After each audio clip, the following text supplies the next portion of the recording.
Hello, listeners. Welcome to another episode of the Jacob Shapiro podcast. I know we're behind on our cadence a little bit. We had some cancellations, some things happening. This episode, Rob and I spend the first 10 or 15 minutes trying to talk about how to avoid negativity, because I've gotten some feedback from some of our last episodes saying you guys have been so negative lately. And we tackle that sort of head on. And I think it was actually a helpful corrective because we're trying to talk about volatility without being negative. And sometimes it's hard to do that because the human brain does not like change, even if change may in the end be positive. And then we spend most of the rest of the episode talking about stable coins. And that might be a phrase that turns off people who are not immediately interested in things like Bitcoin and cryptocurrency and central bank digital currencies. But I really tried to pitch this conversation at a very, very high level, starting with literally, what is a stable coin? Why does this matter? And I think this conversation is actually one of the more critical ones Rob and I have had this year, because we start thinking about what some of these different technologies and moves by central banks and nations mean, and some of the geopolitical logic behind them, and why it's driving a real change in my thinking around things like currency and stores of value.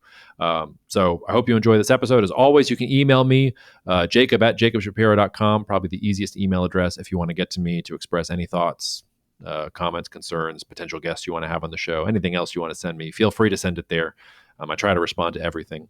And if you're a new listener, we've got a bunch of new listeners. If the data is correct, leave us a rating, leave us a review, leave us a comment. Hugely helpful for us. It takes 3 seconds of your time. So take care of the people that you love. Cheers and see you out there. All right, Rob and I are back at it. Rob, we promised the listeners that we would be positive for this episode because we were fairly doom and gloomy in our last episode. We'll see if we can actually follow through on that promise. But to get us started, so rather than burying the lead, I have 2 positive indicators that I want to share with you before we get into what we really want to talk today about, what we really want to talk about today, English, Jacob. The first is that violent crime is actually falling pretty rapidly across the entire United States. I've joked on the podcast before, sitting here, I'm literally here in downtown New Orleans. New Orleans had overtaken Chicago for per capita murder rate in the country a couple of years ago. Over the last 3 years, homicides in New Orleans have declined by almost 45%. Similar data for Philadelphia, almost 50%. Boston declined by 30%. Los Angeles, 30%. New York by roughly 20%. You go down the list, a pretty huge decrease in violence. There's also something to be said there for, there was a huge increase in violence around COVID and the disruption that happened around COVID, whether it was economic or, not having access to the same, everything from schools to homeless shelters and everything else. Like maybe that caused things there. And academics and social scientists are trying to figure out what caused that. Also, I think maybe a little bit of, I think you can give a little bit of credit to the Biden administration, which really was pushing for getting money to local police and also focusing more on police work. Trying to they literally poured hundreds of millions of dollars into community violence interruption programs. So that's the kind of, namby-pamby stuff that the right would say, oh, the left and all of this, talking and this, that, or the other. Well, actually, it looks like it works a little bit if you look at the data, like maybe that's part of it there. So I had that data point. And then another one, we often, talk about how, U.S. society is unhealthy and they're fat and they're on drugs and everything else. They're still fat. No offense to y'all, but U.S. drug overdose deaths have also declined pretty rapidly in the last couple of years. They peaked around 2021, 2022. They were edging up close to 125,000 deaths a year for drug overdoses, but they have fallen from about that 120,000 level in 21, 22, closer to 75,000. Last year, and then data looks pretty good for this year so far, even though we're only halfway through the year. I think some of that is also that the U.S. government and both the first Trump administration and the Biden administration really played up the impact of drug overdoses, especially in poor parts of the country, and trying to get programs out there to fix some of these things. So, even as we're talking about tariffs and everything else, like U.S. society is at least like overdosing on drugs less and killing each other less. So it doesn't get much more positive than that, does it? Do you think those things are connected, by the way? Is there a drug-related element to the murder rate? I don't know. We'd have to get an expert on that onto the podcast. My initial armchair answer would be probably not, because I think a lot of those drug overdose deaths have been driven by the opioid crisis. So I don't think that that's going to be like, it's not like gang violence or drug violence has been leading to the surge in those deaths or things like that. It's almost like you have the opioid crisis on the one hand, and then you had the increase in violence also. Like if you look back over 30-40 year time horizon, we've been steadily getting less violent for 30 to 40 years. There was this blip post COVID for 3 or 4 years, which is one of the reasons I think it was so unnerving for people, because we thought, at least in the United States, that we had turned a corner, and suddenly we hadn't turned the corner. But the long-term trend is still pretty clear, that rates of violence are going down. So no, my initial reaction would be no, but we'll have to find somebody to come on the podcast and talk about that who focuses on these things. And I didn't pull data for anyone else, but I don't know. It sort of had become a trope for me over the last couple of years, where and some things are still really bad. Like you look at the performance of the U.S. education system relative to other countries in the world, still bad. I assume that the Ozempic data will decrease obesity rates in the United States. I don't think it's necessarily there in the data that we have at our fingertips quite yet. I'm a little worried about what that means long term, like getting your, however much percentage of your population addicted to pills that prevent them from getting fat, or shots that prevent them from getting fat. I don't know. And we don't know the long term repercussions of that. But maybe even the obesity rates will start to go down too. But just the flippancy with which we sometimes speak about, especially socioeconomic decline in the United States in particular, the data is at least telling us something a little different over the last couple of years. And I think it also, honestly, if I'm getting serious for a second before we get into stablecoins and some of the other things we talked about, I was talking with Marco on the podcast, a couple of weeks ago, and we were talking about the general phenomenon of young men in particular in the United States being left behind, and sort of women outperforming them, and maybe these are people who are flocking to your Joe Rogans, or some of the less savory aspects of the media ecosystem. And it was funny, Nate Silver actually wrote this piece in this past week, where he talked about and this is all like self-referential, but he talked about how among voters who report poor mental health, liberals outnumbered conservatives 45% to 19%. So the liberals are the ones who are reporting poor mental health.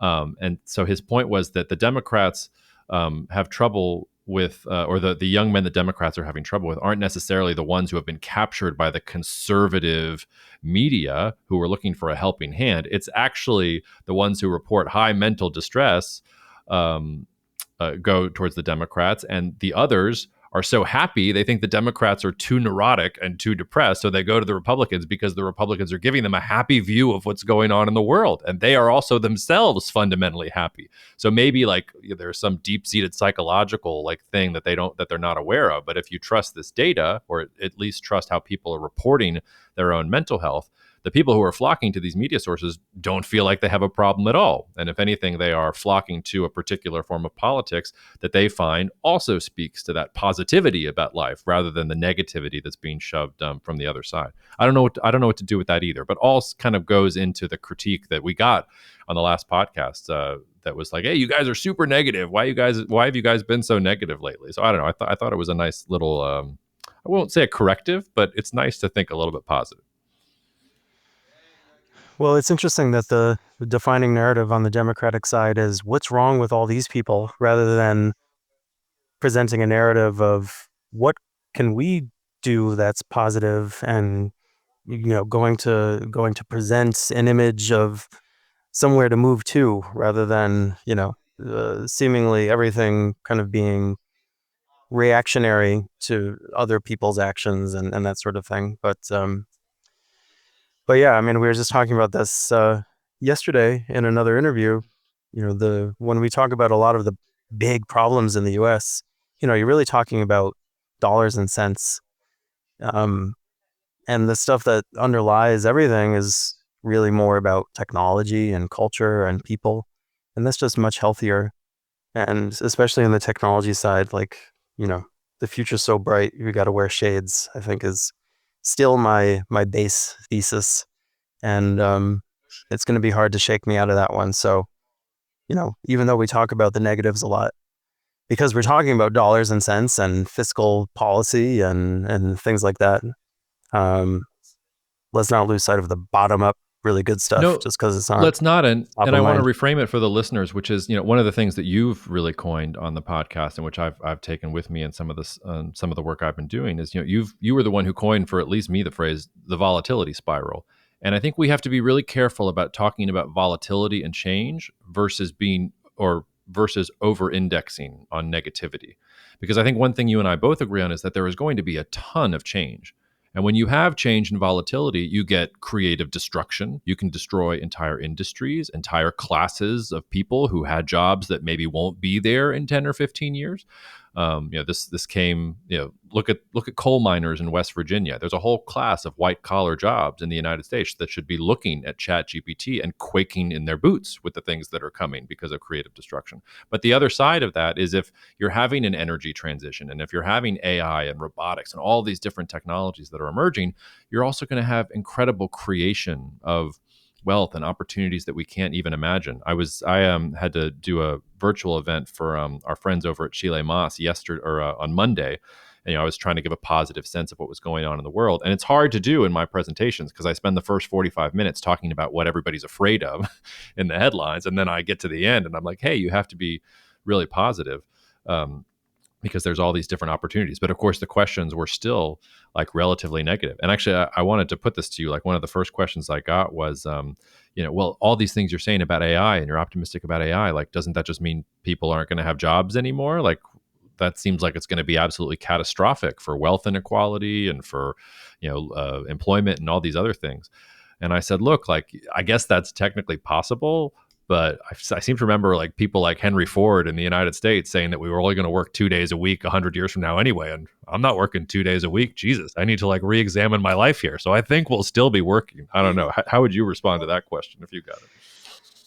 Well, I mean, exactly the way you just said. People have said that about every technology ever in the history of the world. And if we're ever at the point where humans truly cannot do anything useful because robots and AI do everything for us, then that's called paradise, and go play golf and be happy. Um, you know, so I'm not too worried about it. Let's just say. Uh, but just on the volatility spiral, real quick, I think it's really important to recognize that these things are connected. The bad and the good are connected. Volatility it's like a Janus-faced process. And if you look back 100 years ago, I mean, it was so similar, so many of these elements. Everyone was afraid, especially the elites. The elite people were afraid. There's a great book called The Intellectuals and the Masses, and it's all about how these hamby-pamby intellectuals were just terrified of like ordinary people, like coming off the farms and doing things, and how dare they go to the beach resort, Virginia Woolf writing letters, fantasizing about gassing the masses of British culture. And that's a very common thing, is when you have this drastic change, the people who lose are the people who are wedded to the old way. And I recognize the irony of that, because as like people who take care of wealth for a living, wealth represents what's been done in the past. Mm-hmm. And that's very important to protect during these periods, because that's what gets destroyed in many ways as new wealth gets created.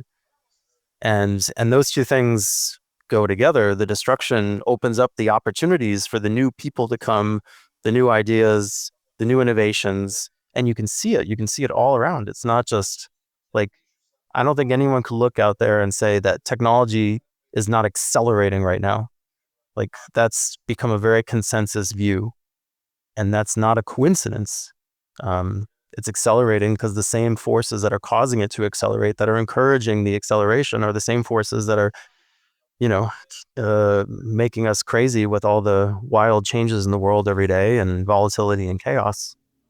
So, Yeah, and it actually goes to, I mean, I sort of brought up the Nate Silver piece about Democrats and Republicans tongue in cheek, but it also goes to, when you have change, where new wealth is created is either going to be in capturing the opportunities, so in a positive affirmation of what this technology can do, or the things that it can make easier, or whatever else that technology is going to do.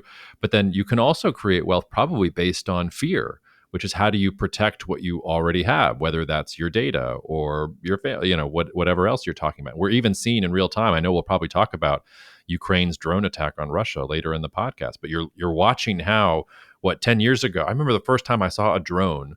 I was in Austin, Texas. I was on a run. There was like something up in the sky, and I thought it was a bird at first. And I was like, "Huh, what is that?" And I just kind of stared at it. And now, like fast forward like 10 or 15 years, and it's like, oh wow, drones are like going to wipe out entire like sections of like strategic bomber fleets. That's absolutely crazy. But point being that or cybersecurity or things like that, there's going to be a class of wealth that is also about protection. And probably to be in a healthy society or a wealthy entrepreneurial ecosystem, you probably need people who are going to push forward and create positive images. And you also need conservatives who want to conserve and protect the things that came before. And maybe we shouldn't demonize both of them. Maybe we just need to get used to change and not try to find stability within all of it. Wow, I sort of sound like I'm doing therapy on myself in real time on the podcast. No, that was good. That was that was pretty. We should clip that and save it. Okay, I will. I'll play it to myself when I'm getting too negative. All right, I think that's enough. Let's get into the real stuff. Not that wasn't real. You know what I'm trying to say. Our first topic today, and it might take up most of the podcast, we'll see how long we talk about it, is going to be stable coins. And Rob flagged this to me on our knowledge platform because, Rob, you identified what you thought was a big potential risk hiding in plain sight with stable coins. But I want to kind of start at a more baseline level because I don't know how much of our listener base is going to know what we're talking about and even know the basic terms. And even I, as I was getting ready to prep for the podcast, was having trouble sorting through all of the different permutations. And is this a stable coin versus a digital bank currency versus it's actually kind of hard to keep in mind. So I think the first value we can do is at least sort of describe what this is and what the issue is, because it's big. And it's big not just for the economy. I mean, the U.S. government is thinking about this very seriously. You had President Trump put an executive order out earlier this year, basically banning a digital dollar and putting the U.S. government on the side of issuance of stablecoins by private entities, by entities that are recognized by some regulatory apparatus. That's sort of unclear to me. And then you've also had two bills that are making their way through the U.S. Congress, the Stable Act and the Genius Act. The Stable stands for Stablecoin Transparency and Accountability for a Better Ledger Economy Act, and the Genius Act, Guiding and Establishing National Innovation for U.S. Stablecoins Act. As an aside, if I was named Emperor of the World, I would fucking get rid of all these stupid acronyms. It's cute if it makes sense, but Jesus Christ, too much. Anyway, sorry. Is that supposed to be a reference to him calling himself a stable genius, by the way? Oh, it must. Yeah, I didn't even register. Of course, that's pretty funny. Yeah, I'm glad you're finding the humor. I can't. In a volatility spiral, the legislation becomes funny. That's another aspect of you do go all the way into farce. Yeah. Well, anyway, we'll see if these bills get through, but they are supposed to, on a bipartisan level, establish federal regulation for the issuance of stable coins. So this is not something that's abstract. This is something that the government is working on in real time. And I have to tell you, just the fact that Congress is thinking about how to legislate, the regulatory apparatus around stable coins by itself makes me very skeptical of them, because the House and the Senate are not exactly known for their tech savvy, and they're the ones that are thinking about this, and their staffers have been reduced anyway, so that sort of makes me nervous. But let's start at a very, very high level now that I've sort of made the case to the listener that they should care about this and not just turn off and say, oh, just two bros talking about some kind of crypto thing I don't understand. Rob, what is a stable coin? Very simple definition for those who aren't following along very closely. So people who don't care about crypto or don't care about Bitcoin should care about stable coins, because it's not really in the same category as Bitcoin. It's really in the same category as payments technology and traditional finance. And that's the framework that you have to use to think about it. Things like Bitcoin, Bitcoin is a supply-defined real asset. It's like gold. Stable coins are a blockchain-based payment technology, basically. And the way to think about it, the analogy to use for a stable coin is the old bank script. Back before the Federal Reserve, when you had standalone banks in the United States, they would issue their own paper money. There wasn't, one single dollar. You would have lots and lots of different kinds of paper bills going around. And those bills were backed by something at the bank, usually 30% gold coverage, dependent on the time and the bank. But that's really what we're talking about here in terms of stablecoins. They are a digital paper script that almost anyone can issue, whether it's a company or a financial company or, Starbucks can do them. And they are in theory backed by something.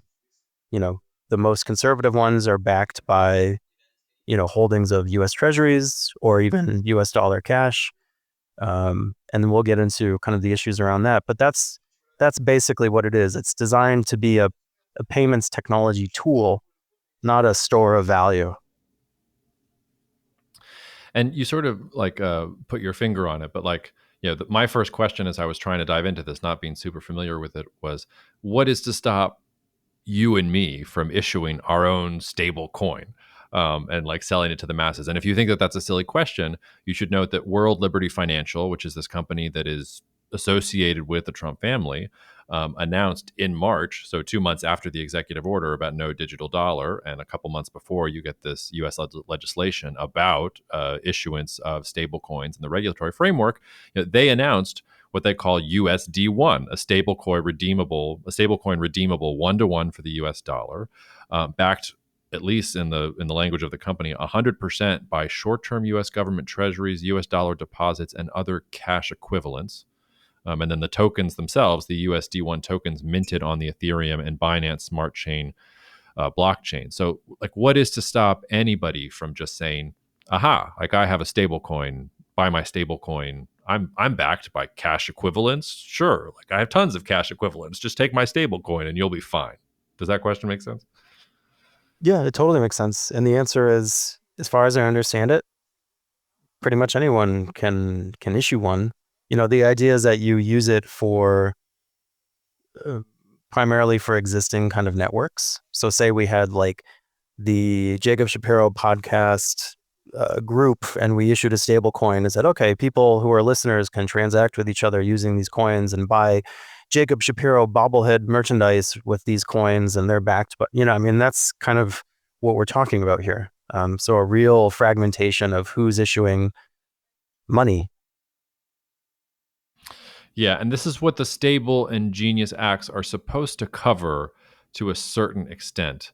So, like, these acts are meant to create a regime for the issuance and regulation of payment stablecoins, and it would allow stablecoins to be issued only by subsidiaries of insured depository institutions or other entities approved by the Office of the Comptroller of the Currency.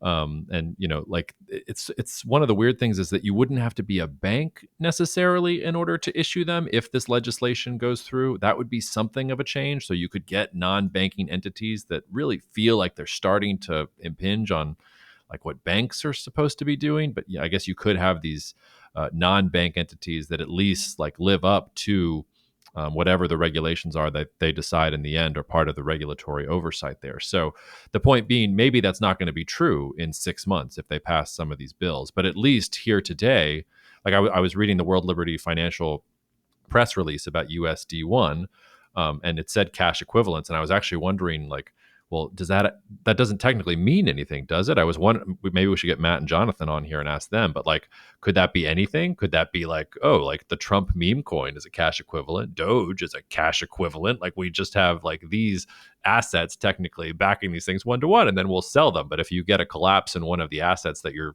nebulously defining as a cash equivalent, could it cause a run? I don't know. Am I being too playful with the word cash equivalence? Does it mean something more specific than that? No, I think that you've gotten to the heart of the matter, which is it's really twofold, right? Like we can lay this out and then we can go into each of these issues in detail. The one issue is who creates money? What is money, right? Like very briefly, money is whatever you think you can exchange for stuff you want to consume really quick. And there's different levels of moneyness. And when something becomes more and more liquid, it becomes more money-like. And then you have real money, which is what you think of as money. So US Treasury bonds are not money. People don't think of them as like, oh, even though they're extremely liquid, they're not money in the same sense because, they can lose value, blah, blah, blah. what we're talking about here is the private creation of money uh, by a wide range of mostly unregulated entities. And that's the purpose of this bill. The purpose of it is to supposedly unleash US innovation in payments and provide this sort of framework that non-regulated banks can do this. Like that is the reason why they're doing this. So you have the unrestricted creation of private money is the one issue. And then the second issue is what stands behind the money. And as you point out, it can be anything that is cash equivalent. The definitions are unclear. Certainly US treasuries are going to be in there. The whole point behind this is none of these entities make money if all you're doing is buying currency and putting it into one for one against these coins. Because then, like, there's no spread to be earned. Like the Hmm. whole point was that the banks would have 30% gold, but then they could have 100% paper against that gold and, capture all the difference. So you have the collateral problem. And again, like you pointed out, can Trump coins be money? Well, yeah, probably in some definition. And then you get to the issue of, well, are stable coins, can they be backed by other stable coins?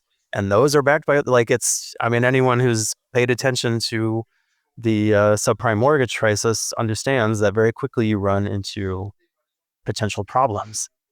So those are the two different categories of major issues that we can go down, I think, is the creation of money, which, goddamn, we're creating enough money as it is, government money. And then on the other hand, the collateral, the lack of trust, and how do you get over that? And that ties into the international aspect, because again, the other part of this, not only unlocking US innovation, the backers of these bills want to use this as a tool to encourage broader US dollar usage internationally. And that's a big thing, as well, that we can get into. Yeah, and we should. And I'm glad you said that because, I mean, that's sort of the third aspect of this. But I think one of the really interesting things when you start looking closer at this issue is that at least, and I only looked at these three, and there's probably more out there, but the US, the EU, and China are all thinking about this very differently and rolling out very, very different types of policies, different regulatory frameworks, different national security. Like it's very, very different. So when we're talking about multipolar world order, like this now becomes one of the examples because now literally the definition of money and means of exchange is changing before our eyes because there are these different strategies for approaching these things. And that's before we get to things like Bitcoin, which maybe exist outside of the system or which maybe some people want to use to try and bring into the system. I have to say that I don't want to step on this part of the conversation, but the notion that stable coins are going to, increase the power of the US dollar abroad, that sounds to me like justification, like looking backwards. Like, oh, I want the stable coin thing. And hey, I'll say that it does this for the US dollar, but I'm not quite sure that maybe it necessarily does this for the US dollar too. But we'll get to that in a second. Before we sort of dive a little bit deeper here, I want to ask another one of my primer questions for the listener base, because this was honestly one thing I was thinking about too. You say it's the private creation of money. Let's say and I think you've already said this, but I just want to make it really clear. Let's say that there was a rule that every stablecoin had to be backed 1-to-1 to the US dollar. Technically, if that was true, it wouldn't be creation of money, would it? It would just be like, okay, this thing exists on an Ethereum or whatever chain, but literally, like it's just mirroring the exact number of dollars that are in the system, right? It becomes the technical creation of money when you expand the assets behind it to treasuries or something else, or to like another stable coin. Like that's when you start getting entities that can like start creating their own money. Is that the right way to think about it? I think so. If you set it up in such a way that for every individual stable coin, you have to collateralize it and with one US dollar, like just currency, and keep that in a bank deposit, and that's like restricted cash. It can't be used for anything, it can't be used as collateral for anything. Then yes, under that strict definition, it would just be like creating a digital mirror of a dollar that exists with no amplification. But Hmm. that's almost certainly not what's being cooked up here. No, it's definitely not what's being cooked up here. But when I was thinking about this from a very simple, almost naive point of view, and I started seeing, okay, so it's not one to one to the US dollar or whatever currency, then, like to your point, so it's literally just a way to create more money in the system than whatever the central bank or the Federal Reserve or whoever it is that is supposed to be in charge of this wants. That's what it feels like. It feels like a way, to your point, to create money out of nothing. If you can somehow like make the margins work, or yeah. Am I being too facetious there? I think that's the outcome. It's not necessarily the intent. I think the intent is to basically enrich Trump's cronies who want this and can make money by starting stable coins. Like the people who would run, the 1800s equivalent of the private bank, they're the ones who are like, yeah, let's do stable coins because, all this innovation. Like that is ultimately why this is happening. And then there's, associated that is this seemingly more benign argument of, okay, well, this is a very innovative technology and this is going to unleash innovation in a way that digital dollars would not, um, which like that's how it's being pitched. But really, this is like a money making opportunity. That's what Yeah. innovation by the private sector means is, you know, the people who are well positioned, they're going to make a lot of money. Exactly. Okay. And we should say, like, there are lots of stable coin issuers and things like that before the Trump family realized that this was a potential opportunity. Luna is a famous story of one that collapsed, a cryptocurrency that was tacked also to a different stable coin. So it's not like this is new. This has been sort of happening in the background for a couple of years here. There definitely has been a push by this particular administration to capitalize on it and to capitalize on it for personal gain. I don't think that's anything less than an objective statement of what's going on here.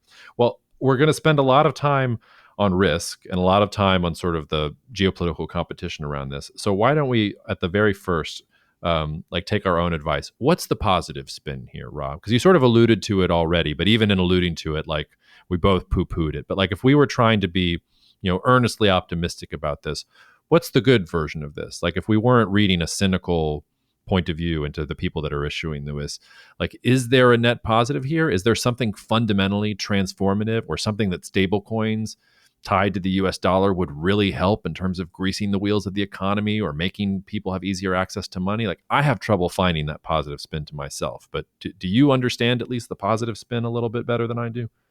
Well, the positive spin is, to some extent, it'll increase, or I should say, reduce the friction of transactions. Because the whole point of stablecoins, like they are a crypto technology, they're a crypto product, is that you have instant settlement. It's like Bitcoin. When you make a Bitcoin transaction, that transaction happens instantly and it's not reversible.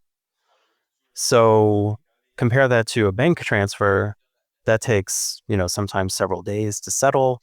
There's a whole kind of creaky infrastructure, creaky by design, because it's designed to be more deliberate.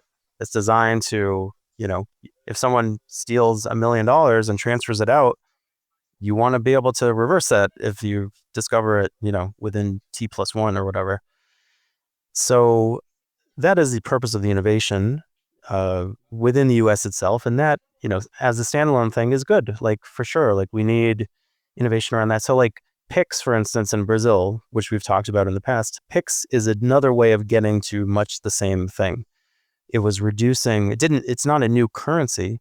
It's just a very low friction system for moving currency around much faster and easier with instant settlement. But it didn't change. Like the real is not different. It's not a digital real. It's just a fast payment rails. So stable coins are a digital coin, but they accomplish the same thing. It's taking that friction away, instant transactions, and that's good, right? The other, positive thing is that this is really accelerating the push by other nations to figure this stuff out, because the US is trying to use this as a weapon, among other things. Like they're saying, we're going to entrench US dominance with this, which I don't think they're going to do, but people are taking that seriously. So in Europe, for instance, they've really had a fire lit under their butts to go out and push the implementation of the digital euro.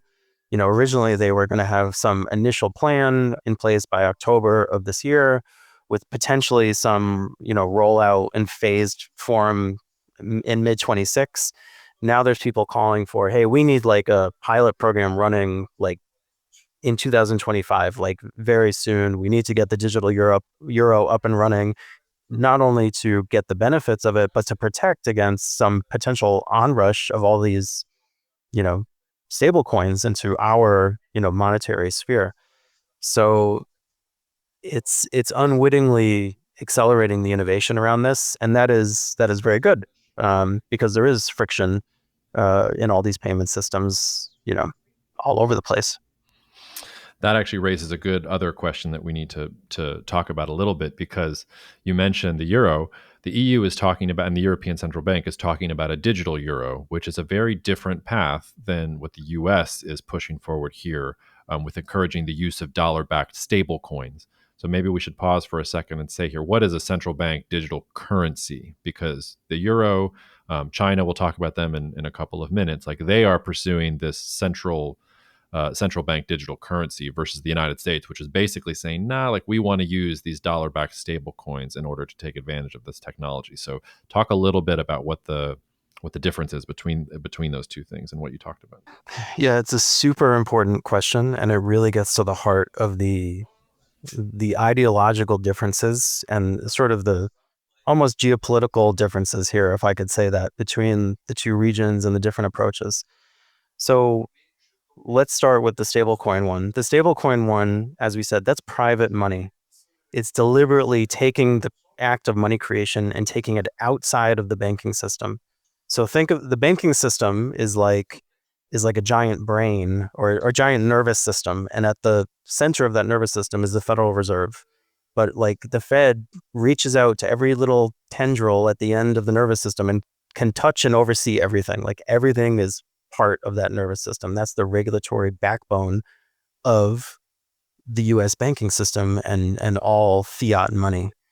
Stablecoins deliberately get out of that because they don't want to be part of that. They want to encourage private initiation and all that stuff that we talked about.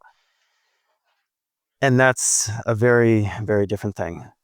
The European approach, the digital central bank currency approach, the digital euro, is the opposite. That is essentially a stable coin created by the banking system, created by the European Central Bank. So it's a digital version of the euro that you can use in the same way and get many of the same benefits of a stable coin. So like no friction, instant payment, sort of like the Pix example in Brazil, in terms of the benefits of day-to-day use. Just makes things easy, that sort of thing. But it remains within the nervous system of the banking regulatory structure. So the European Central Bank regulates all entities that are holding these things and are, providing the infrastructure behind them. Very importantly, because so much of banking is based on trust, and the trust that you have in the regulatory system to stand behind uh, intermediaries, to stand behind lenders, like that is a key thing. So it's a much more centralized kind of approach, as opposed to the US one, which is like very similar to like the US approach 200 years ago, which was, we're not going to have this central system, even during a period where there was already a move in many places towards central banking. The US went the opposite way and said, we're going to have individual banks. And like, it's the same philosophical take that each side is sort of taking again all these years later. I could not help when you said that, when you were thinking of the central bank as the brain. I assume maybe I'm the only person who did this, but maybe other listeners will also. Maybe they were also thinking of Starship Troopers when they discovered the brain bug on the faraway planet, and all the other bugs being the tendrils that you were talking about. There's It's probably afraid. Yeah, exactly. Jerome Powell is afraid. Yeah, I bet he is afraid. And I guess Trump is Neil Patrick Harris putting his hand on the big brain and saying, "Aha!" Like he's afraid. Well, let me ask a question that sort of cuts to the heart of that, because I talked about these two bills that are making their way through Congress. Maybe they don't get through. I mean, we sort of have to put that proviso out there. But under both bills, so these permitted payment stablecoin issuers, which we've said are not banks, so you're getting outside the brain system, um, would be required to maintain reserves that back all the outstanding payment stablecoins on at least a one-to-one basis.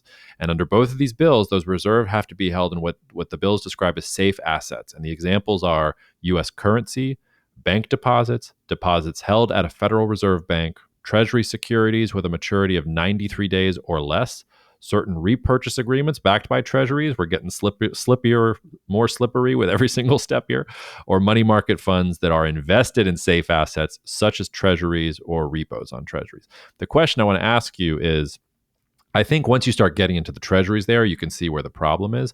But if that bill just cut it off at deposits held at a Federal Reserve Bank, so if it was US currency, bank deposits, and deposits held at a Federal Reserve Bank, isn't that just a central bank digital currency? And you're just creating new mechanisms that are allowed to issue them, but that are tied very, very closely to the brain. Because unless there are, unless there is US currency, bank deposits, or deposits held at a Federal Reserve Bank, sorry, you can't issue the stable coins. You have to have these things. Now, I recognize once you get into some of the slippery slope of the others, like it gets a little more, but I'm trying to shine a light on that definition of central bank digital currency. So if it was just those three, how would that in any material way be different? I know it's different sort of from a philosophical perspective, but how is that different materially from a digital euro or a digital yuan issued by a central bank?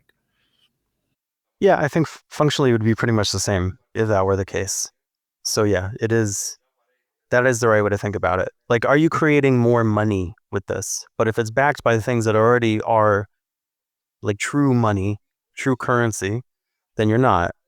And that's an important distinction to make. Okay. Well, then let's get into it, and let's get into the risk, and then maybe we can talk about what Europe is doing, what China is doing, and how it's different. Because at least in these bills, they're talking about. I'll say that again: Treasury securities with a maturity of 93 days or less, certain repurchase agreements backed by Treasuries, money market funds that are invested in safe assets such as Treasuries or repos on Treasuries. So those can be some of the assets.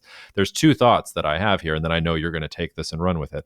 The first is, man, this must really be the wild, wild west out there then, because they're proposing these bills because there is no regulatory framework for these things. So World Liberty Financial or anybody else, unless they're showing their books publicly, can probably define their collateral however they want for any of these stable coins. So it would, I don't have any exposure to stable coins myself personally. I don't know if you do, Rob, either, but I read that and I was like, whew, that makes me nervous if I have any exposure there right now, because what do I really know? And we've seen some examples of literally billions of dollars of market capitalization being wiped out by quote unquote stable coins that it turned out weren't so stable because they were tied to leaky assets.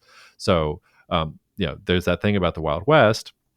And then also, though, I mean, this was something that you said on the podcast we were on yesterday, the On Ramp podcast. We'll put a link in the show notes where I thought you put it perfectly. There is no more no risk asset. Like the U.S. Treasury has been the no risk asset for 30 years.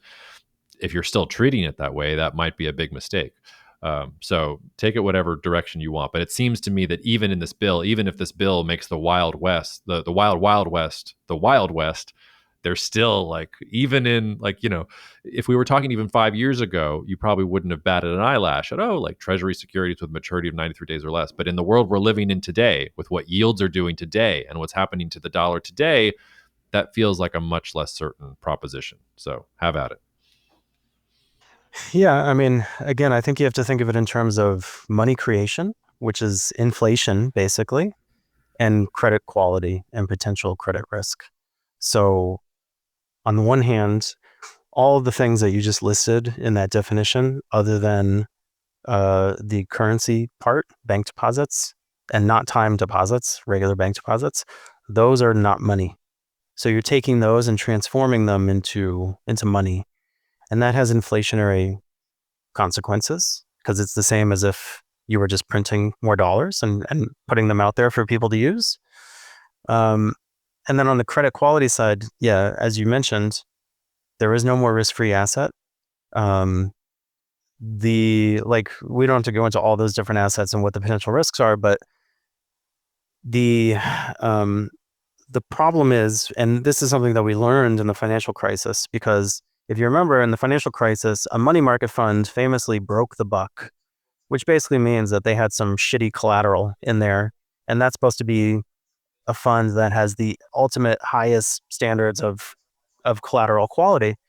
And what you saw at the time was the financial system manufactured, um, the technical word is crap that they put a AAA rating on because there was a demand for AAA rated stuff. And, that's how we got the subprime mortgage issues and CDOs and sort of this whole, the story that everyone knows if you've seen The Big Short. We are creating the same incentive here because now the more AAA rated, obviously it's not strictly AAA rated, but the more stuff you can fit into this definition of crap that you can leverage into these stable coins, the more demand there's going to be to manufacture this kind of stuff. And that creates all sorts of bad incentives, because you're going to manufacture it out of low quality stuff in a fake way. So I think that's sort of the underlying mechanism that I think is very worrisome, in addition to the quality and the potential risks of that non-money collateral itself. And then just stepping a little farther in that direction, because this gets to the international side too, and take up internationally. Part of the problem here is, um, the fact that it's outside of the regulatory banking system. It's not backed by FDIC. It's not overseen. Like, I don't know how they're going to regulate these stable coins if these are the requirements, but it's not being regulated by the banking system. And that's a really important point, because the banking system is slow and creaky for a reason, because it's designed to be safe first and then innovative. And the problem here is that, when you're talking about foreign institutions or even domestic institutions that are, likely to want to adopt these stable coins in any quantity, you are really playing in the Wild West, as you say, because it really is the equivalent of accepting the paper bank script of some bank, uh, out on the frontier. And that's going to really hinder adoption by anyone who is legit. Um, like, there's just no reason to take that kind of risk, because then you have counterparty risk, um, in the way that we talked about. Like, okay, if the stablecoin issuer does fail for some reason, what sort of chain reaction is that going to have with all the other stable coins and everyone who's outside of the regulatory garden? So in the end, the only people who are willing to take that counterparty risk are basically people who want to use these things for nefarious purposes, because they can't get access to real US dollars in the real banking system.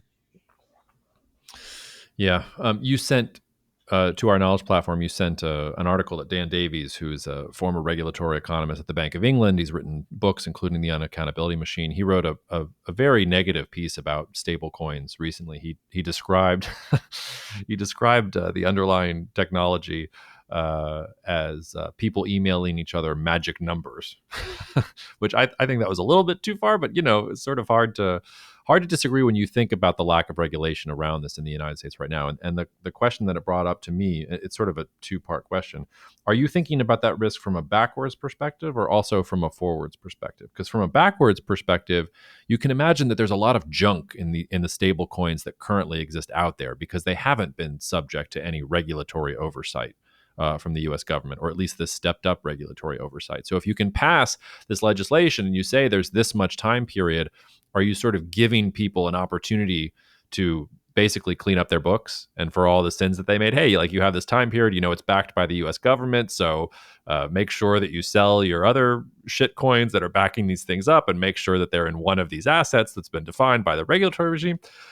There's that. And then there's also from an enforcement perspective going forward. Is that what you're worried about? Because we can say that there's a regulatory oversight and that they're only allowed to have this, that, and other assets, but is that actually what's going to be? Do you actually trust the enforcement of that regulatory body? Can you start to I don't know, make interesting products behind these things that mix some of the assets that are allowed to be, and then like it just like gets into this very stable thing. So I think your answer is probably going to be both, but I wanted to give you a chance to opine on both of those things because it seems to me there's a problem in what's already there, and then there's about, well, how do you set something going forward that maybe people would want to engage with?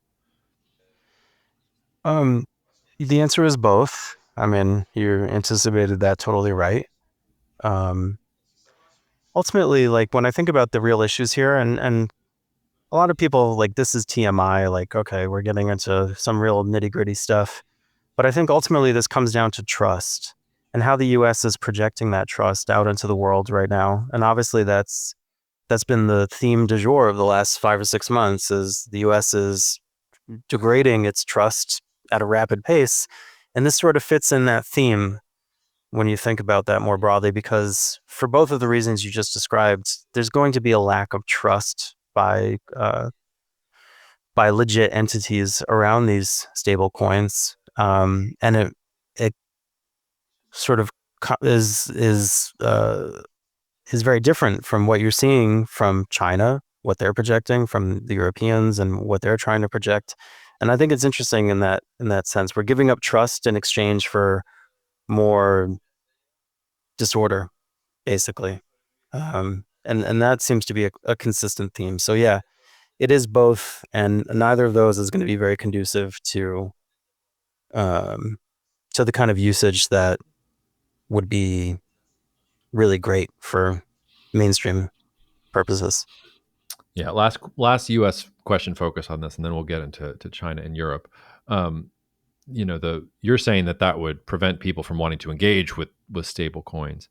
If you did have some kind of, like, let's say the legislation gets passed, you're moving forward, but let's say one of these stable coins has a shaky balance sheet behind it and that gets found out and there's a run on it, does that have systemic impact on the US economy, on the global economy? Like, how do we even think about the potential like financial risk that comes from some of these things being a part of the system? Because it looks like it's going to happen. I mean, it looks like they're just ironing out the details, but these things are going to be welcomed in. So do you think about it from a real like financial crisis point of view? Is it going to be more like limited to a particular stable coin or a particular group that is exposed to that particular thing? Like how is a as somebody who is thinking about risk is thinking about that?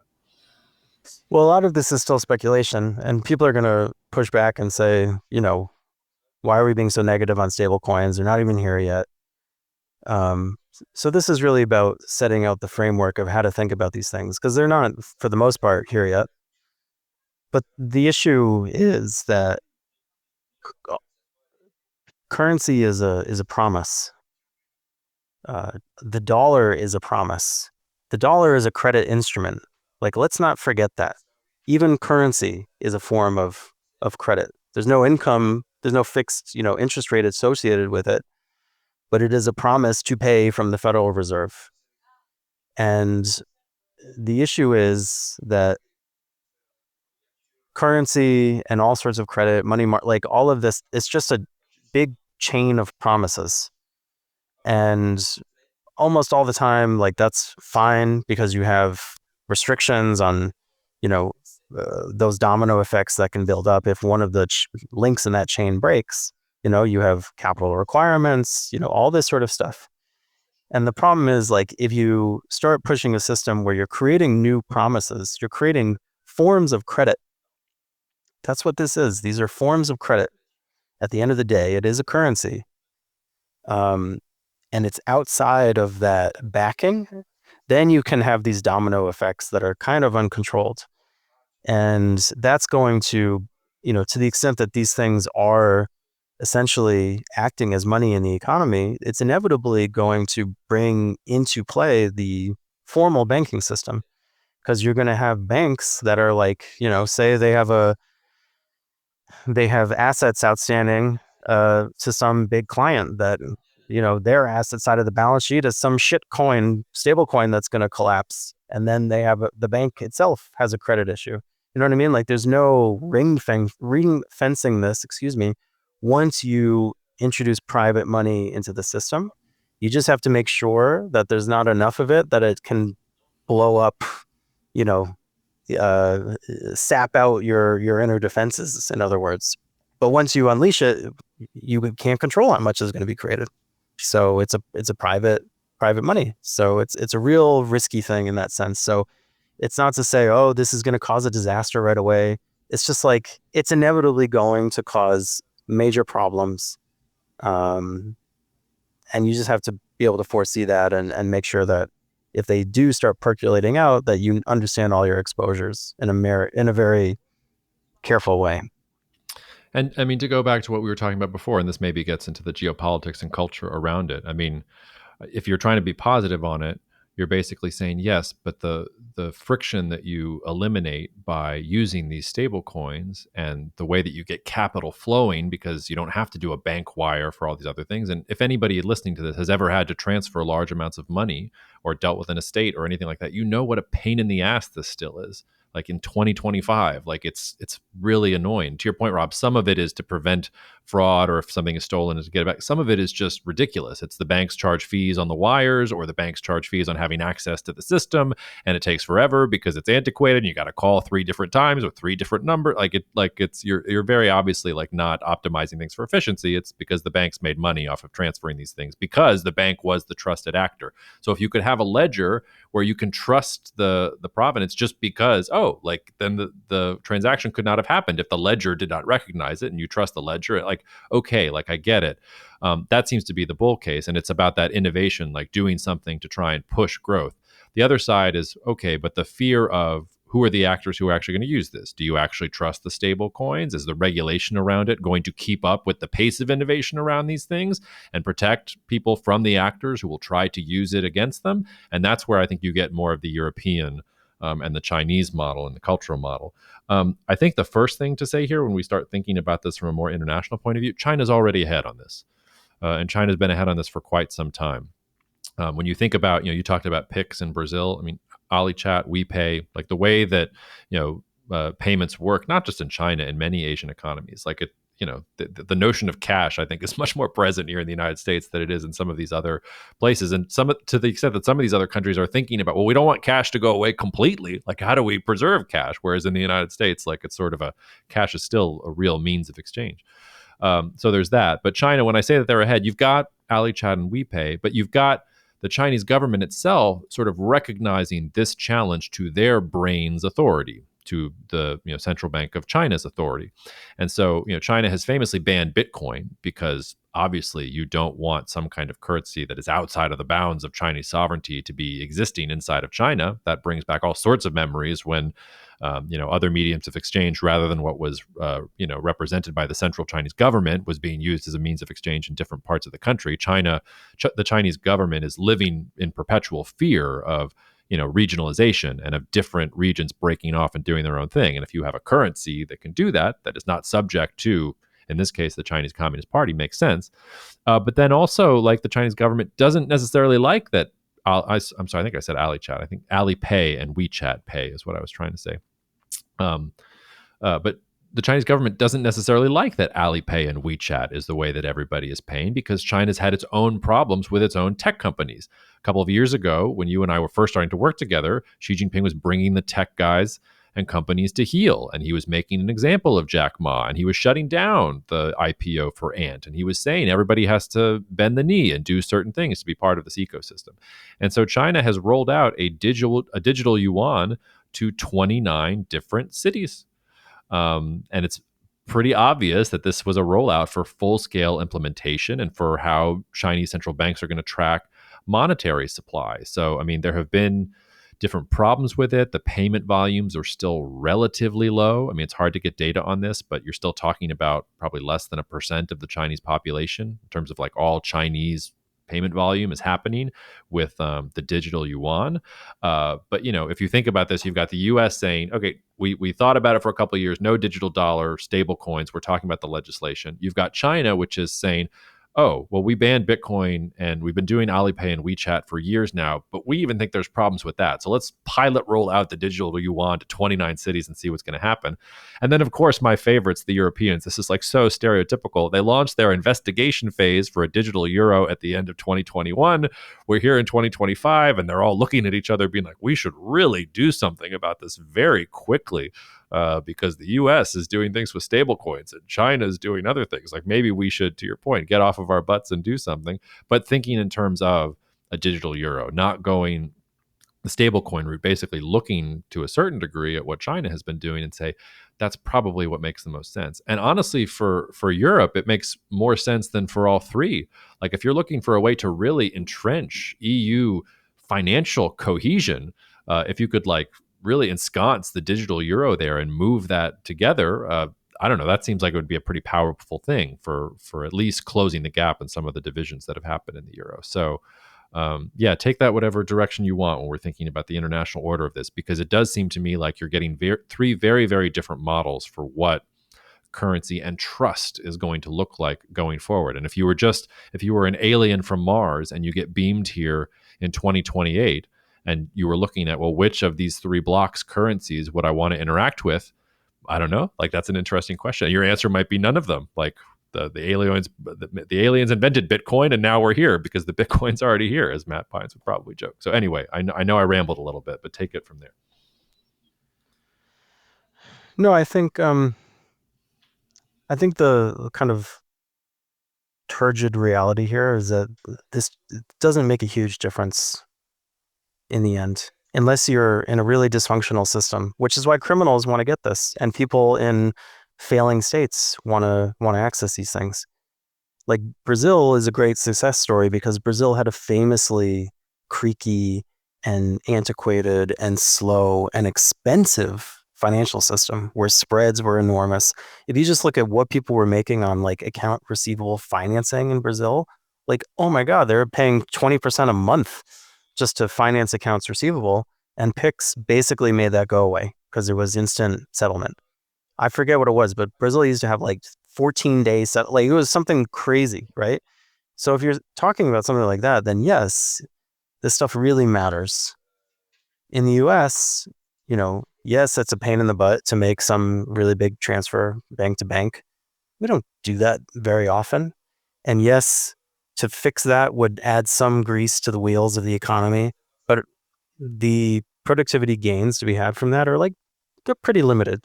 Like it's marginal, right? It's not to discount that it's real, but it's pretty marginal. And similar for Europe, China is a particularly interesting one because they've already gotten a lot of the benefits of this through like the PIX sort of route, where you have things like we pay, and like for most people, like your day-to-day life, that's all you care about. Like digital, like whatever, I don't care. All I want to do is wave my thing and it pays automatically and it goes really fast in terms of settlement. So I think that probably explains why adoption of the digital yuan has been slow, because in many cases it's just not that pressing. It's sort of like when Apple had the Apple Wallet and you could hit the button and get your payment card on your phone and use the NFC for that.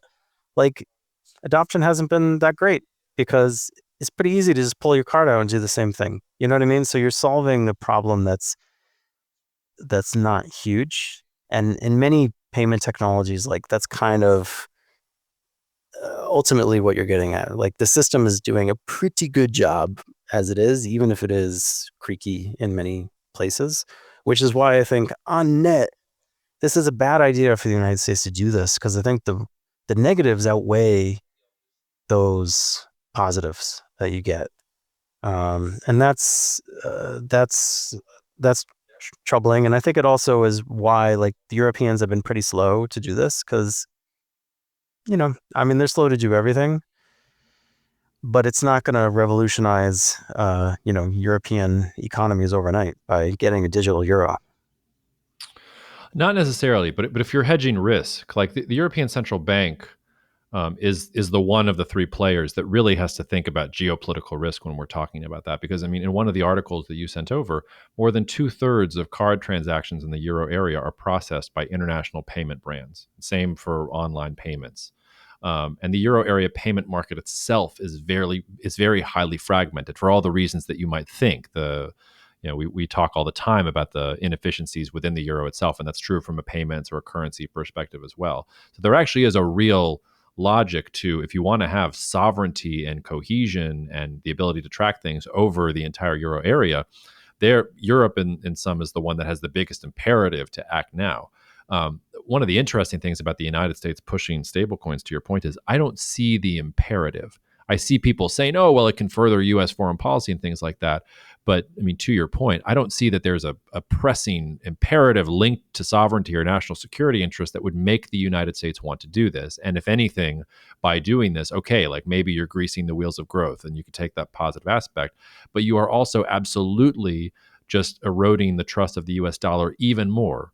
And that trust is declining, not just because of Trump administration policies, because of the size of the deficit and the size of the debt, which has been going up for many years under administrations of both parties, because of the types of politicians that are waiting in the wings for future elections. They're all populist. There are no, I think Rand Paul is trying to stage a last minute defense against the big spending bill. He says he's got 3 other senators who can come with him. Elon is out there tweeting into nothingness. Oh, this is terrible. Like, yeah, like nobody cares what you say. They're moving forward with it. They got to get the goodies out to the people that they want to get them out to. So I don't know. I think for Europe it is kind of a, oh, if the US is going to do this stablecoin thing, and if China's got their own, first of all, they have their own sovereign ecosystem, plus they've got a central bank that has already thought about this and is already piloting it in 29 Chinese cities, and we're doing nothing. We're just like relying on an international payment system that we think is just going to be there because globalization and blah, blah, blah. Like, I think there really is a strong impetus and push here for Europe to do something rather than just be hijacked by one of these systems. Yeah, that's a really good point. And I'm glad you brought that up, because that is like what I just described is like that was the status quo 12 months ago. And I think what's accelerating this is not so much that the Europeans are concerned about missing out on the innovation. It's exactly what you said, is driven by fear. It's waking up and realizing, oh my God, like we're dependent on Visa and MasterCard, and we're dependent on the SWIFT banking network. And we were very happy to use that and weaponize it when it was Russia. But what if Trump wakes up on the wrong side of the bed tomorrow and we're on the receiving end of that because he hates Europe?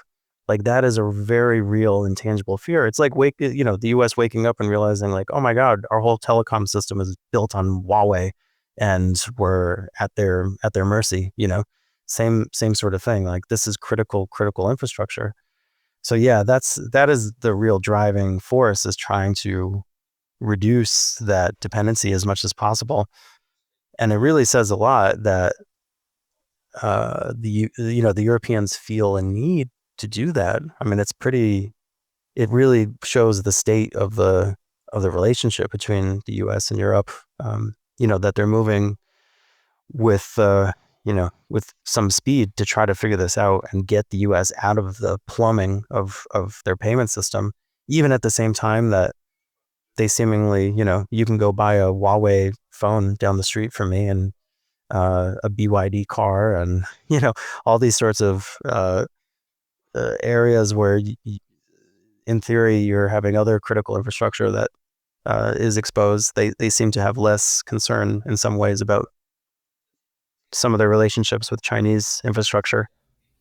Well, and there's an irony to this as well, because you might, I was less sympathetic to this argument at the time, but in hindsight, it actually looks more and more like a Rubicon was crossed in 2022, when the US basically weaponized the US dollar payment system to freeze Russian assets and took 300 billion in liquid foreign exchange reserves from Russia as a result of their invasion. Now, Europe was probably happy at the time that this happened. And by the way, this is also an example of why this is not just a Trump issue. Like, Biden was president at that time. And the United States under Biden was reportedly proposing to different G7 nations to seize the money that was taken from the Russians as a result of some of that attack on Russia's foreign reserves and things like that. So in 2022, 2023, Europe could look at that and say, hey, great, like, this is the United States using its leverage against Russia for an attack on a European country. Like, this is great. But if you turn it around and you get a Germany or a Poland or a France that says, oh, the US is not a stable security ally anymore, and then you think about, well, if they can take dollars from the Russians using the payment system because they're mad at Russia, what's what's going to stop them from doing that to us, especially in the context of a White House that is calling the Kremlin directly and not speaking to European allies about some of the deals that they're trying to make on the back end of the Ukrainian conflict. So you start to stack those things up. And if you're an advisor to the new German chancellor or to the French president, and you start thinking, okay, you want to have more sovereignty at the European level, you are completely dependent on the international payment system and on the dollar. Like you are way, way behind here. So you might want to start thinking about that issue. So I say that one, because I think that Russia's invasion of Ukraine and the way the dollar was used there, maybe in retrospect, it was a Rubicon. And I also just want to point out that this is not just like, I think President Trump has accelerated this with the way that he is pushing really, really hard. But there was already doubt in the system. So if what you really wanted to do was buttress the case for stable coins, ironically, what you should be doing is restoring faith in the dollar first, and then you can bring out the stable coin as something like that. But they're sort of imagining like, well, everybody wants the dollars, so let's just do the stable coin thing because that's obviously what people want. And to your point, like that feels like an antiquated way of thinking about the world and where and the currency in which global capital flows are being directed. Just one more thought on the European side of things. It's interesting to see what they do here because the losers here are banks. Like let's be honest. Like banks do Yes, and not let's want let's this. cry a river for them. Let's get the world's smallest violin to start playing for the banks. There they are, poor banks. Sorry, go on. Yeah, exactly right. And it's funny to think because in many ways, like that's been one of the stumbling blocks to true economic integration in Europe is like the banking system remains very fragmented and it's very sensitive. Like in many for many reasons, but one of which is that nation states in Europe historically used the banking system for national ends, like especially in France, like the banking system was kind of like an arm of the state and viewed as an arm of the state to do what the state wanted and direct capital in the places that it wanted it to go. So these historically were viewed as kind of like national assets. And even today, like that persists. There's been very little integration. They won't even let UniCredit buy whatever freaking other bank. Like this is all up to date even today. And it'll be interesting to see if the centralizers within the European Central Bank can overcome that because of the impetus of like, hey, this is a real risk to us, our exposure to these systems. Because if they can, that could really accelerate European integration, economic integration, just the notion that you can have a European wallet. I mean, that's basically what it amounts to. And there'll be all sorts of, wrappers around that wallet and apps and ways to use it that the banks will hope to participate in. But for the first time, you truly will have something that is pan-European in the financial system. And that would be a pretty important development. It's not clear that that's going to happen, but if it did, I think that would be pretty positive for the European integration thesis. So it's worth watching carefully. I think it's also, and we'll have to get out of here on this because we're encroaching on time. But I've been a self-professed cryptocurrency and Bitcoin skeptic for years now. Have had voices on the podcast trying to explain it and understand it, and I've had like my moments and flirtations, but generally have always been in a skeptical posture. But when you lay out, all the arguments that we just did, suddenly the logic of something like Bitcoin makes a lot more sense. Because when you think about different governments and different central banks and then different other actors that are rethinking the way money works and literally playing with the tools that exchange all these things, well, then the notion that there is something that is apolitical, that is just based on a finite amount of supply, that nobody can hack, that isn't subject to new regulatory oversight or something, like suddenly like that digital gold metaphor makes a lot more sense. I don't think digital gold makes sense in a world where there's still cash. But if we're moving to a world where, well, you've got a US stable coin and a digital euro and a digital yuan, and you've got Bitcoin. Like if you're asking 5 years from now, if that's the menu that you have to choose from, what do you want to be paid in? What do you want to keep your assets in? If it's gun to your head, you have to put them in one. Like that's a very, very different kind of proposition than even asking that question 3 years ago. So I sort of feel myself from a geopolitical level being pulled in that direction, which is big for me because like I've been fairly skeptical this entire time, in part because I couldn't articulate that geopolitical logic behind it. And I think I said this on the podcast we did the other day with the on-ramp guys. I was over-indexing on the power of the state. Like geopolitics sort of makes you do that. But if all of these different states are playing in these weird ways, I don't know. It's not a fully formed thought yet, but you can feel the discomfort that I have with some of these developments and the direction that they're headed towards. All right. Well, Rob, I think we end it there. We're going to have Sim on the podcast for an emergency episode on Friday. So this will post on Friday. We'll have Sim a day later because Sim's going to come on and talk about Russian drones. You and I could have some initial thoughts, I think, but rather we get an expert on here to talk about Operation Spiderweb. But so the listeners know, it's at the top of our minds. We've been thinking about it a lot, so much so that I need to get somebody in here to talk about it from that framework perspective because my mind has been blown. And hopefully you enjoyed the positivity at the beginning, and we will get back to you as soon as we can in a couple weeks. Cheers. Thank you so much for listening to the Jacob Shapiro podcast. The show is produced and edited by Jacob Smulian, and it's in many ways the Jacob Show. If you enjoyed today's episode, please don't forget to subscribe, rate, or leave a review. It takes just a couple seconds of your time, but it really helps us. Also share with a friend. If you're interested in learning more about hiring me to speak at your event, or if you want to learn more about the wealth management services that I offer through Bespoke or Cognitive Investments, you can find more information at jacobshapiro.com. You can also write to me directly at jacob@jacobshapiro.com. I'm also on X for now with the handle Jacob Shap. That's Jacob SHAP, no dats, dashes, or anything else, but I'm not hard to find. See you out there.